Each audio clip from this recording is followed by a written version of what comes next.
नमस्कार, मैं इंद्रजीत कुमार। आज हम लोग स्टार्ट करेंगे 11th का फर्स्ट चैप्टर वेक्टर।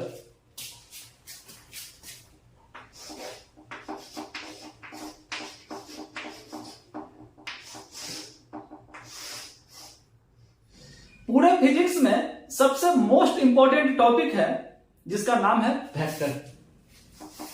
इसके बिना हम लोग फिजिक्स को कुछ भी नहीं कर सकते।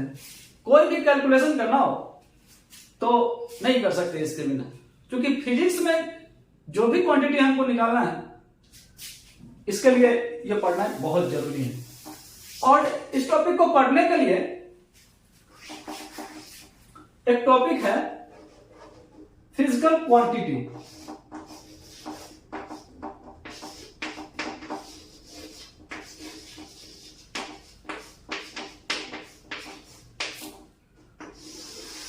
फिजिकल क्वांटिटी बहुत ही सिंपल है, जिसको हम लोग माप सकते हैं उसको फिजिकल क्वांटिटी बोलते हैं। तो भाई किसको किसको माप सकते हैं? जैसे डिस्टेंस है, डिस्प्लेसमेंट है, फोर्स है, टाइम है, कुछ भी ये सब चीज कोई भी क्वांटिटी है, इलेक्ट्रिक फील्ड है या फिर मोमेंटम है, स्पीड है, वेलोसिटी है, एक्सेलरेशन है, ये सब तो हम लोग निकालते हैं। तो ये सारा का सारा क्या है? फिजिकल क्वांटिटी है। जिसको भी हम लोग माप सकते हैं उसको फिजिकल क्वांटिटी बोलते हैं। यानी कि that quantity which can be measured is called physical quantity. और इसे दो भागों में डिवाइड किया गया है।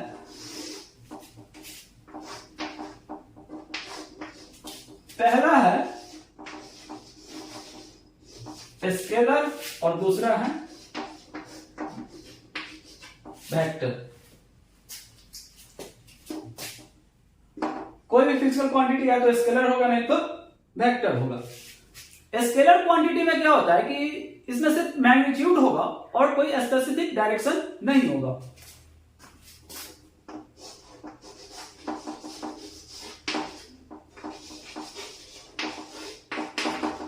स्पेसिफिक डायरेक्शन नहीं होगा इसमें, और सिर्फ मैग्नीट्यूड होगा स्केलर क्वांटिटी में।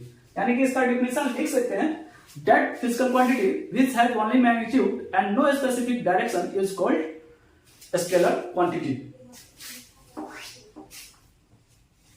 ठीक है, मैग्नीट्यूड होना चाहिए और स्पेसिफिक डायरेक्शन नहीं होगा उसमें।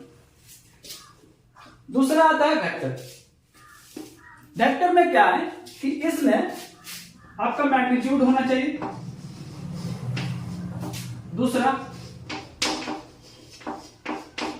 डायरेक्शन होना चाहिए, तीसरा क्या होना चाहिए कि यह एडिशन ऑफ ट्रिंगल रूल को फॉलो करना चाहिए। यानी एडिशन ऑफ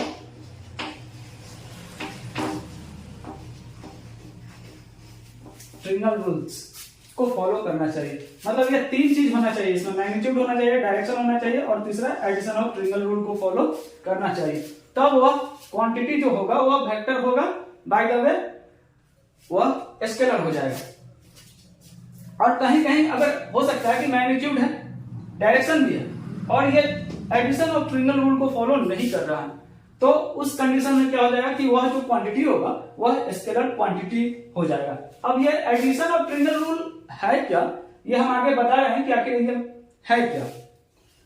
ठीक है, तो यहां पे वेक्टर का डिफिनेशन आप लिख सकते हैं, that quantity which has both magnitude and direction and follow the addition of triangle rule is called vector quantity. Scalar का जो कैलकुलेशन होगा वह सिंपल अलजेब्रा से होता है। सिंपल अलजेब्रा तो आप लोग जानते ही हैं, जैसे कि 2 + 2 कितना 4, 4 + 2 कितना 6, 8 - 5 कितना 3। ये तो जानते हैं ना सिंपल। बस वैसे ही करना है। अगर कहीं भी सेम स्केलर क्वांटिटी है तो उसको जोड़ना है या फिर घटाना है तो डायरेक्ट आप सिंपल अलजेब्रा से उसका कैलकुलेट कर सकते हैं। तो लिख सकते हैं, it is calculated by simple algebra. अब स्केलर होगा तब, वेक्टर होगा तो उसका कैलकुलेशन अलग है, क्योंकि वेक्टर होगा तो फिर वेक्टर पढ़ना है कि आखिर वेक्टर को कैसे हम लोग कैलकुलेशन करेंगे। ठीक है, तो स्केलर क्वांटिटी का कुछ एग्जांपल है, जैसे डिस्टेंस, स्पीड, टाइम हो गया, करंट हो गया, मास हो गया,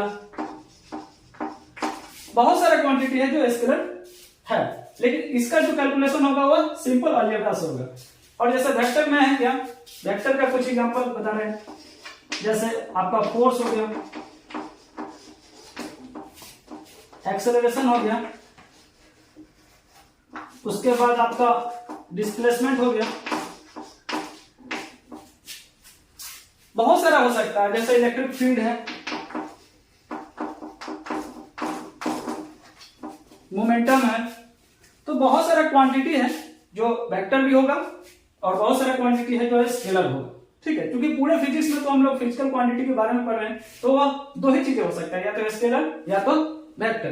तो हम अगर दोनों का कैलकुलेशन करना सीख जाएंगे तो समझिए कि पूरे फिजिक्स का कैलकुलेशन बहुत आसान हो जाएगा। अगर ये नहीं पढ़ेंगे तो पूरे फिजिक्स समझिए कि समझ में ही नहीं आएगा, आप फिजिक्स को कुछ भी नहीं कर सकते आप। तो स्केलर का एक एग्जांपल लेकर समझते हैं कि कैसे उसको कैलकुलेट करेंगे। हम लोग यहां से चलना स्टार्ट कर रहे हैं और यहां से पहुंचते हैं हाजीपुर, फिर यहां से पहुंचते हैं पटना, और फिर यहां से पहुंचते हैं राजगीर।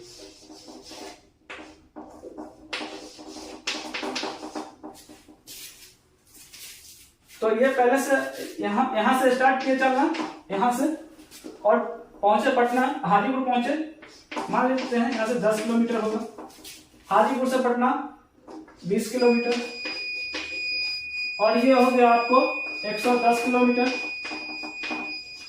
यहाँ पे इस क्वेश्चन में पूछेगा कि टोटल डिस्टेंस कितना हुआ, तो सिंपली क्या करेंगे कि टोटल डिस्टेंस इक्वल टू सबको जोड़ देंगे, 10 प्लस 20 प्लस 110 कितना हो गया 140, सिंपली जोड़ देंगे। क्यों? क्योंकि ये स्केलर क्वांटिटी है, कोई भी स्केलर क्वांटिटी होगा उसको सिंपली हम लोग जोड़ देंगे। एक और दूसरा एग्जांपल लेकर समझते हैं, जैसे एक डब्बा है और इसमें 10 केजी कुछ रखा हुआ है, फिर इसने क्या किया, फिर एक ऐड कर दिया इसमें 5 केजी, तो टोटल कितना हो गया 10 प्लस 5 यानी कि 15 केजी। क्यों? क्योंकि मास जो है स्केलर क्वांटिटी है, डायरेक्ट जोड़ देंगे, कोई भी स्केलर हो कुछ भी दिमाग लगाने की जरूरत नहीं है, डायरेक्ट उसको जोड़ देंगे। एक और एग्जांपल लेकर समझते हैं, इसमें एक ट्रेन है,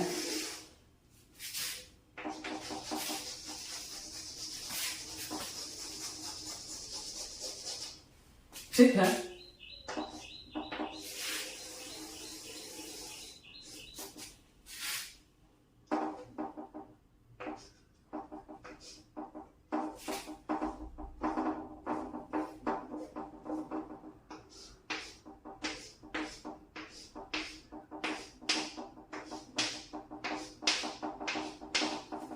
ठीक है, एक ट्रेन है जो कि 80 किलोमीटर पर आवर की स्पीड से ट्रेन जो है इधर की ओर बढ़ रहा है, और एक बाइक वाला है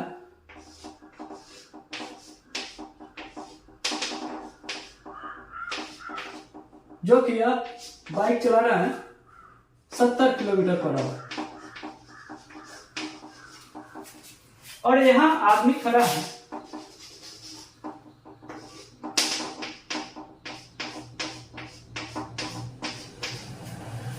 तो इसको यह आदमी अगर बाइक को देखेगा कि कितना स्पीड से चल रहा है, तो स्पीड, एक्चुअल स्पीड जो हो जाएगा वह कितना हो जाएगा 80 प्लस 70, टोटल स्पीड कितना हो जाएगा 150 किलोमीटर पर आवर। मतलब ये देखेगा तो इसको लगेगा कि 150 किलोमीटर पर आवर की रफ्तार से ये बाइक इधर की ओर चल रहा है।